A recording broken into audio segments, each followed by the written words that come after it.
ఈ శ్రావణ మాసంలో భద్రకాళి అమ్మవారికి ఒక్కసారైనా ఒడిబియ్యం పోస్తే చాలా చాలా మంచిదండి.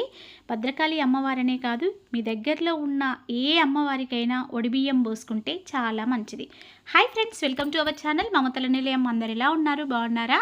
నేనైతే చాలా చాలా బాగున్నాను. మీరు కూడా బాగుండాలని మనస్ఫూర్తిగా కోరుకుంటున్నాను. ఈరోజు బ్లాగ్లో అయితే ఈరోజు మొదటి శ్రావణ శుక్రవారం కదా అండి. ఇక్కడ మాకు వరంగల్లో చాలా చాలా ఫేమస్ అయినటువంటి భద్రకాళి అమ్మవారి టెంపుల్కి అయితే వచ్చాము. చాలా రద్దీగా ఉందండి. అసలు భక్తులతో ఆ అమ్మవారి ఆలయం కిటకిటలాడుతూ ఉంది. అసలు అక్కడ చూడగానే నాకు చాలా భయం వేసింది. ఏంది ఇంతమంది ఉన్నారు అనేసి. అక్కడికి వెళ్ళాక తెలిసింది అమ్మవారికి ఈ శ్రావణ మాసంలో ఒడిబియ్యం పోస్తారనేసి. నేను కూడా అనుకున్నానండి. నా పనులు అన్నీ కూడా చక్కగా సరిదిద్దినట్లయితే ఆ అమ్మవారు నేను అనుకున్న అన్నీ నెరవేర్చినట్లయితే అమ్మవారికి ఒడిబియ్యం పోయాలని నేను కూడా కోరుకుంటున్నాను. నా చేత ఆ అమ్మవారు ఎప్పుడు ఒడిబియ్యం పోపించుకుంటుందో చూడాలి. తర్వాత ఇక్కడ అమ్మవారి రూపాన్ని చూడండి. అక్కడ చూడగానే గ్లూజ్వామ్స్ వస్తాయండి. నాకైతే కళ్ళ వెంట ఇక్కడ ఈ ఆలయం అనే కాదు, ఎక్కడికి వెళ్ళినా అమ్మవారిని ఆ భగవంతుణ్ణి చూడగానే నాకు కళ్ళకు నీళ్ళు వచ్చేస్తాయి. అంత అద్భుతంగా కనిపిస్తారు నాకు ఆ అమ్మవారు. సాక్షాత్తు అక్కడ కూర్చున్నట్టుగానే నాకు అలా అనిపిస్తారండి. తర్వాత మళ్ళీ అమ్మవారి దర్శనం చేసుకున్న తర్వాత రావి చెట్టు కింద అయితే ఇలా 365 వత్తులు వెలిగిస్తున్నాను. ఈరోజు అంటే శ్రావణ శుక్రవారం రోజు ఇలా రావి చెట్టు కింద దీపారాధన చేస్తే చాలా చాలా మంచిది.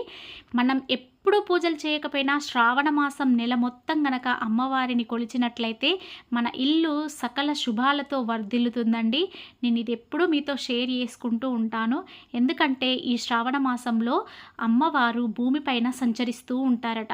ఎవరిల్లైతే కలకలలాడుతూ ఉంటుందో ఆ ఇంట్లోకి అమ్మవారు వచ్చి సిస్ట వేసుకొని కూర్చుంటారట. కాబట్టి ఖచ్చితంగా ఈ శ్రావణ మాసంలో అమ్మవారికి చాలా చాలా మీకు తోచినంతలో పూజలు చేసుకోండి. అంతేకాకుండా ఆ శ్రీ మహావిష్ణువు శ్రవణ నక్షత్రంలో జన్మించారంట. తన భర్త జన్మించిన ఆ నక్షత్రంలో వచ్చిన ఈ మాసం అంటే అమ్మవారికి చాలా చాలా ఇష్టమట.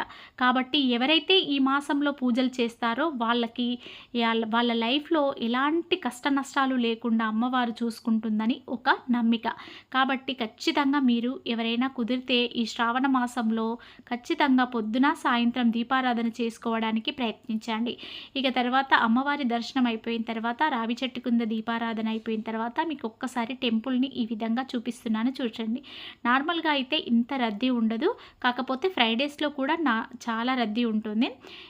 అమ్మవారికనే కాకుండా మా ఇటు సైడ్ గ్రామ దేవతలకు కూడా ఒడిబియ్యం పోసుకుంటారు. అంటే పోచమ్మ తల్లి కానీ మైసమ్మ తల్లి కానీ అలా దేవతలన్నింటికీ కూడాను ఒడిబియ్యం పోసుకుంటారు. ఒడిబియ్యం పోసుకుంటే చాలా చాలా మంచిదండి. మా తెలంగాణ సైడ్ అయితే ఒడిబియ్యం పోసుకుంటే సాక్షాత్తు ఆ మహాలక్ష్మి మన ఇంట్లోకి వస్తుందని ఖచ్చితంగా నమ్ముతారు. మా అమ్మ వాళ్ళైనా ఇక్కడ మాకు పెళ్ళైన 3 సంవత్సరాలకు కానీ సంవత్సరం లోపు కానీ 5 సంవత్సరాల తర్వాత కానీ ఇలా ఒడిబియ్యం పోస్తారు. అంతేకాకుండా ఇంట్లో ఎలాంటి శుభకార్యాలు జరిగినా ఒడిబియ్యం పోస్తారు. అలా ఒడిబియ్యం పోయడం వల్ల మన ఇంటికి మరియు మన అమ్మ వాళ్ళ ఇంటికి మంచి జరుగుతుందని ఒక నమ్మిక. తర్వాత అంతా కూడా దర్శనం అయిపోయిన తర్వాత మేము బయటకైతే వచ్చేస్తున్నాము. చాలా చాలా హ్యాపీగా అనిపించిందండి. మనసుకు చాలా ప్రశాంతంగా అనిపించింది. కాసేపు అలాగే కూర్చొని తర్వాత నేను మా ఆయన బయటకైతే వచ్చేసాము. ఇంటికి వచ్చిన తర్వాత పూజ చేసుకున్నాను. మళ్ళీ అంటే మార్నింగ్ వెళ్ళేటప్పుడు కూడా పూజ చేసుకొని వెళ్ళాను. తర్వాత ఇంటికి వచ్చిన తర్వాత మళ్ళీ ఫ్రెష్ అయిపోయి మా ఫ్రెండ్ ఈరోజు వరలక్ష్మి వ్రతాన్ని చేసుకుంది. వాళ్ళ ఇంటికైతే వాయినానికి వెళ్ళాను. అక్కడ అమ్మవారిని చూస్తుంటే నాకైతే ఇలా చూస్తూ ఉండాలనిపించిందండి. ఆ మొహం ఇలా నవ్వు మొహంతో భలే అందంగా ఉన్నారు అమ్మవారు.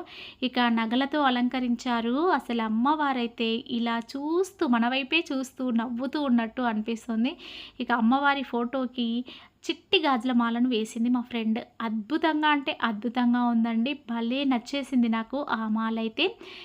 కలశాన్ని ప్రసాదాలు ఇవన్నీ చూడగానే నాకైతే గ్లూజ్వామ్స్ వచ్చేసాయండి. అంత అందంగా అలంకరించింది మా ఫ్రెండ్. తర్వాత వాయినం అయితే తీసుకున్నాను. వాయినం తీసుకున్న తర్వాత ప్రసాదాలు కూడా తీసుకున్నానండి. ఇక్కడ వాయనం ఇచ్చేటప్పుడు కూడా మనం అంటే ఏ ఏ పదాలు వాడాలి, ఎలా మనం వాయనాన్ని తీసుకోవాలి అనేది కూడా మీతో షేర్ చేసుకుంటున్నా. ఇక్కడ మా ఫ్రెండ్ అయితే 5 రకాల ప్రసాదాలు చేసింది. పూర్ణం బూరెలు, బెల్లమన్నము, దద్దోజనము, పులిహోర, శనగలు.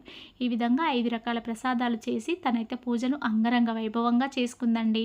నాకైతే బాగా నచ్చింది.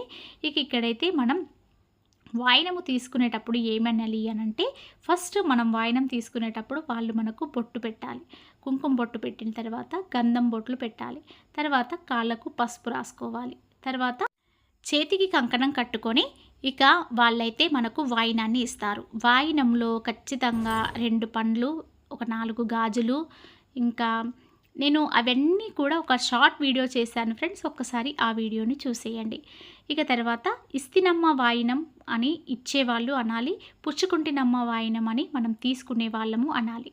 ఇలా 3 సార్లు అనుకోవాలి.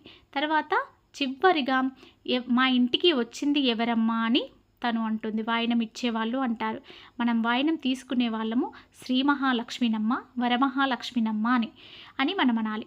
ప్రతిసారి మా ఇంటికి ఇలా వస్తూ ఉండమ్మా అంటే, నిత్యం వస్తూ ఉంటానమ్మా, నిత్యం మీ ఇంట్లోనే ఉంటానమ్మా అని మనం ఆశీర్వదించాలి.